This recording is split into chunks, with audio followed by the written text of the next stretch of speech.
on est dans un chapitre très important. Ça concerne al-i'tizal, minan nas. Donc, le fait de s'isoler des gens, de manière générale. S'isoler des gens, alors, ça peut être un bien, comme ça peut être un mal. Certains savants divergent. Ils disent c'est quoi qui prévaut? C'est al-khulta ou bien al-uzla. C'est le fait de se mélanger aux gens. C'est ça le principe de base. Et c'est ce qui est meilleur. Ici, on ne parle pas d'exception. Ou bien c'est le fait de se mélanger aux gens. Donc, c'est quoi le meilleur? C'est de se mélanger ou bien de s'isoler. Alors, il peut avoir un bien dans les deux, c'est du cas par cas. Alors, il y a le hadith apporté par Ibn Majah à titre indicatif, où le prophète sallallahu alayhi wa sallam nous dit « Al-mu'minu alladhi yukhalitu an-nas wa yasbiru ala adhahum khayru min alladhi la yukhalitu an-nas wa la yasbiru ala adhahum » Le croyant qui se mélange aux gens et qui patiente quant à leurs méfaits, à leurs préjudices, est meilleur que celui qui ne se mélange pas aux gens et qui ne patiente pas quant à leurs préjudices. Alors si on prend ce hadith-là, on voit que al-khulta, donc le fait de se mélanger avec les gens et de patienter quant à leurs préjudices est préférable. Mais si on prend plein d'autres textes, on va voir que s'isoler, c'était d'ailleurs un comportement qu'avaient beaucoup les pieux prédécesseurs, on va voir que s'isoler, c'est meilleur. En fait, c'est du cas par cas. Et c'est ce qu'on va voir, incha'Allah ta'ala, à travers différentes paroles de savants, comme et la parole d'Ibn Hibban qui revient assez souvent, incha'Allah. Alors, on va commencer ici avec la parole d'Ibn Hibban al-Busti, rahmatullahi alayhi, lorsqu'il dit. Et lui, on va voir qu'il met beaucoup plus en avant le fait de s'isoler des gens. Alors là, quelque chose de très important.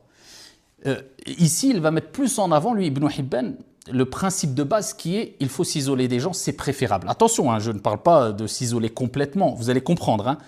Bien sûr, on ne peut pas se passer de se mélanger aux gens. Le musulman est sociable, le musulman a une vie sociale et c'est très important. On parle dans certains cas. Lui, il dit que de manière générale, c'est préférable d'avoir plus ce comportement qui est je ne me mélange pas à tout le monde plutôt que je me mélange à tout le monde ou je mets en avant plus le fait de me mélanger aux gens. Alors, en tout cas, on va voir les détails ici, incha'Allah ta'ala, les différentes indications et les différents textes et différentes paroles qu'on va retrouver dans ce chapitre-là qui sont très intéressantes. Mais ce qui est très intéressant, c'est que là, Ibn Hibban, il parle à une époque où on parlait de la relation avec les gens qui pouvaient être néfastes pour nous. Donc là, à ce moment-là, bien sûr, il est préférable de ne pas s'isoler avec ces gens-là. Mais que dire à notre époque où les gens s'isolent, non pas avec des gens, pas avec une ou deux ou 5 ou 10 ou 20 personnes, mais avec les réseaux sociaux. Et ça, c'est beaucoup plus néfaste que se mélanger avec les gens. Puisque quand tu te mélanges avec des gens, tu as quand même ici ce recul, pas toujours, mais en tout cas tu as plus de recul. À savoir est-ce qu'il est bon de fréquenter telle personne, se mélanger ou pas, etc. On parle d'une personne, de deux, de trois. Mais là, quand on est en contact direct avec les réseaux sociaux, on se mélange bon gré et mal gré avec des dizaines, des centaines, voire des milliers de personnes. Quelquefois, ne serait-ce que dans un espace de temps très réduit, dans une journée. Et Dieu sait combien sont quelquefois ces mauvaises relations qu'on a à travers les réseaux sociaux et à travers ceux qui se mettent en avant sur les réseaux sociaux. Et ça a un impact très très négatif quelquefois. Et c'est pour cela qu'il faut se prémunir des mauvaises fréquentations physiques, mais aussi des mauvaises fréquentations virtuelles. Ça, c'est extrêmement important. Parce que le but, quand on parle de s'isoler ou se mélanger en patientant face aux méfaits, le but, c'est quoi? C'est de se préserver. Donc, quelquefois, vous allez voir, se mélanger aux gens et patienter quant à leurs méfaits te permettra plus de te préserver que le fait de ne pas te mélanger aux gens. Et quelquefois, t'isoler te permettra de te préserver plus que si tu te mélanges aux gens. C'est du cas par cas. Et on va ici éclaircir un peu ces cas-là.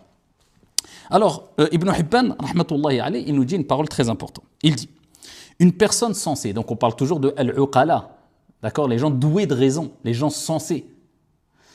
Il dit, une personne sensée a le devoir de prendre de la distance par rapport aux gens en général et d'éviter de les fréquenter.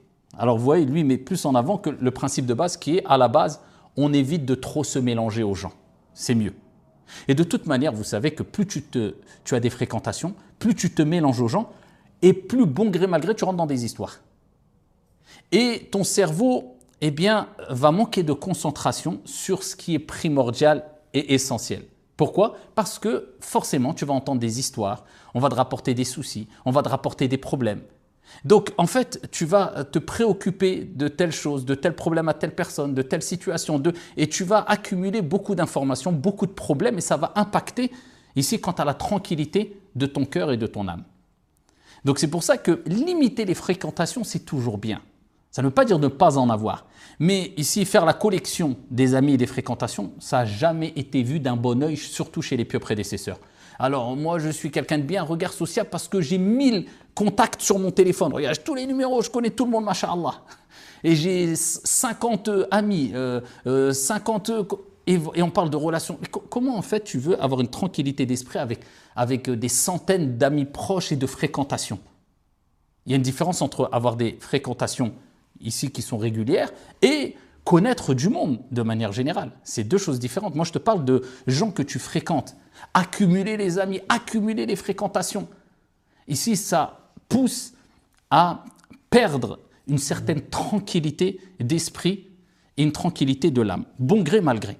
Alors regardez ce qu'il dit Ibn Hibban, une personne sensée, intelligente, a le devoir de prendre de la distance par rapport aux gens en général et d'éviter de les fréquenter. Et le seul intérêt louable à s'isoler des gens, si le seul intérêt louable à s'isoler des gens était d'être préservé du péché, il serait de bon droit que le fidèle ne trouble pas le salut de sa religion en se mélangeant, ce qui le conduirait forcément à des polémiques. Bon gré, mal gré. Plus tu fréquentes, plus tu échanges, plus tu parles, plus tu discutes, et plus tu peux tomber facilement dans la médisance, dans la calomnie, dans la critique gratuite et dans la polémique. Et moins tu fréquentes, et moins tu as de risques à tomber dans ces choses-là. Omar radiyallahu anhu arda, il disait « Sachez parfois vous isoler des gens ». Traduction du sens. Sachez parfois vous isoler des gens. Au moins, eh bien, garde ici cette habitude qui est de temps en temps, je m'isole des gens.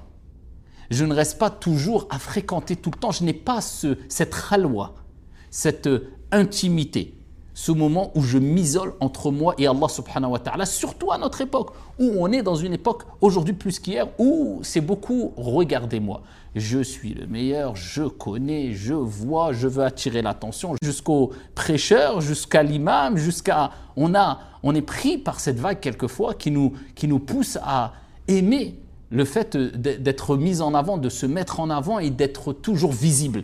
Et on perd cette bonne relation avec Allah subhanahu wa ta'ala à travers al-khalwa, le fait de s'isoler. Et c'est pour ça que le croyant doit toujours essayer d'avoir cet instant-là qui est « je m'isole ».